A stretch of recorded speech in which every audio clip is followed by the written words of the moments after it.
Hey, welcome back to Emotional Mojo. By now, I think people know we love sharing stories of people who pay it forward in one way or another, but rarely do you hear about someone giving an organ to help someone in need, much less, a stranger, someone you barely know. This is in person what we're talking about, not just being on like a donor list, okay? But that's exactly what our next guest did. We'd love to welcome Angela Eligio to our show. Angela, welcome.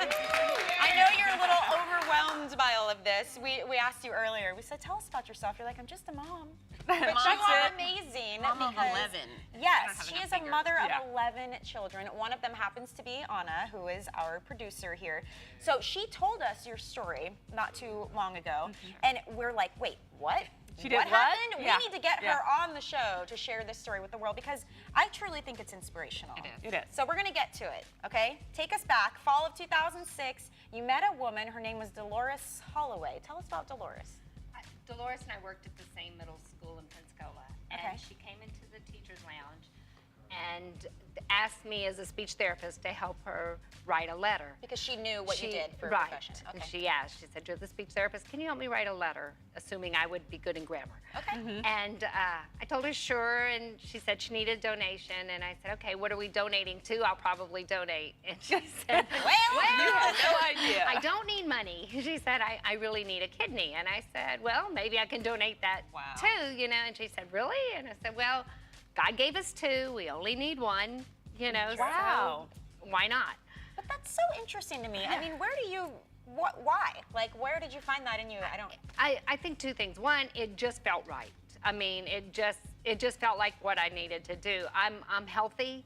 My family has great health. Yeah. And I had minor surgery before, recovered well. I knew, I didn't fear. Now, would you consider this surgery major or minor? Because I've always heard it was major surgery. I guess major, but it didn't, the effects weren't long to me. I mean, I had surgery on Wednesday, went home on Thursday, went to my daughter's ball games on Friday. Okay, so hang on a second. So you say, okay, let me offer up my kidney. I could be a potential donor for you. What was the process like from there? I mean, the chances of even being a match. You were talking about this earlier. Again, and I didn't expect not to be. I didn't realize that was amazing. I think that probably is an amazing part.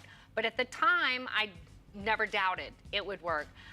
We went through Mayo Clinic in Jacksonville, and we each had 4 days of pre-testing, preliminary testing, to make sure that we were healthy. She was healthy enough to receive a kidney, and I was healthy enough to get it. And they check everything. I had a psychological evaluation. I was going to ask that. She did. Not many people just randomly offer up a body part. Right. Was there any costs out of your pocket? None. Her insurance, the receiver's insurance, picks up the donor's cost. And then Dolores's church did something really beautiful.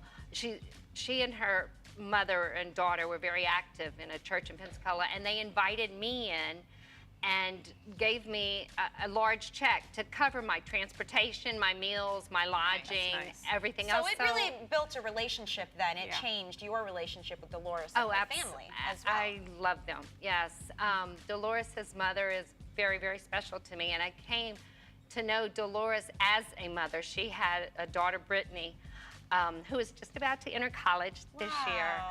And I through those visits through the church and keeping in touch with Dolores's mother through the years, we've become very close. Well, you mentioned keeping in touch with her family. That's because sadly 2.5 years after the transplant, Dolores died because of a heart problem. Yes. I mean, what was that like when you heard that news? Unbelievable. She was doing great. The picture you just saw with her mother and Dolores and Brittany was taking moments before she died. What? Wow. She was sitting at a banquet table and with her mother and talking, and her daughter said, there's pie over there. And she said, well, I think I'll go get some pie. And then she turned and she said, Mom, and her heart gave out and she died. Wow. And you can see, I mean, just beautiful and full of life. But she paid it forward as well. How and so? She did. She donated her mother didn't even know how many of her organs, but I know her corneas, and I know, her mother said anything that they can take. And she does know that there were. That's pretty amazing. Yeah. And overall, just emotionally, psychologically, spiritually, how has this changed you? people always say, you know, doing something like that, but with really knowing Dolores gave me so much more than I gave. Yeah. She taught me so much. She was a person who refused to judge anyone.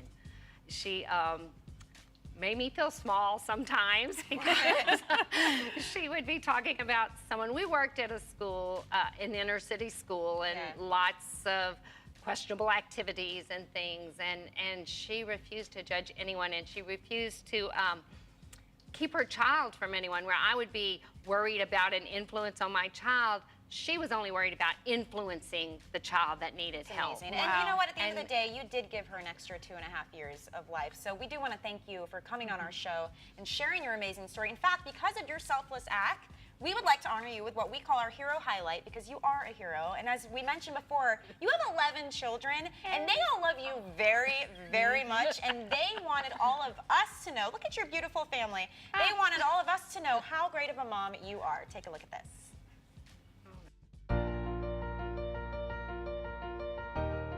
Hey, Mom. Hey, Mom. Just wanted to say thank you for all you've done.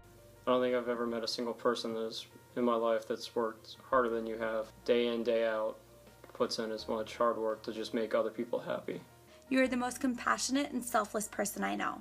Really cool and listens to us and our problems. Thank you for being the person that I can call whenever anything's going down, whenever anything's horrible or wonderful. You're the best, and you've always been there for us. And you're very generous. For instance, if we were like in the desert and there were 2 of her kids with her, there's 1 bottle of water, she would divide it in half instead of like thirds because she's that awesome. You're the best. You always help everyone in need. You definitely are my hero, and I definitely look up to you. She's the glue. Yeah, she holds us. I love you, Mom. Love you. We love you so much. Love you. We love you so much. That's why you're awesome, Mom. Love you.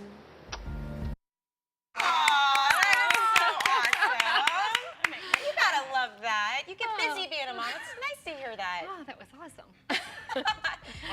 You know what? Well deserved, absolutely. Thank you for sharing your story. Thank you. All right, guys, we do have another fun story we'd like you to stay here and share with us, because a transplant of another kind is serving up some viral inspiration today. A man named Richard Mangino lost his lower arms and legs due to an infection back in 2002, but he made history years later. He became the world's first successful double hand transplant case in 2011. A team of 40 people stepped in to help make the surgery possible, and now he's actually gained enough sensation in his fingers to play music.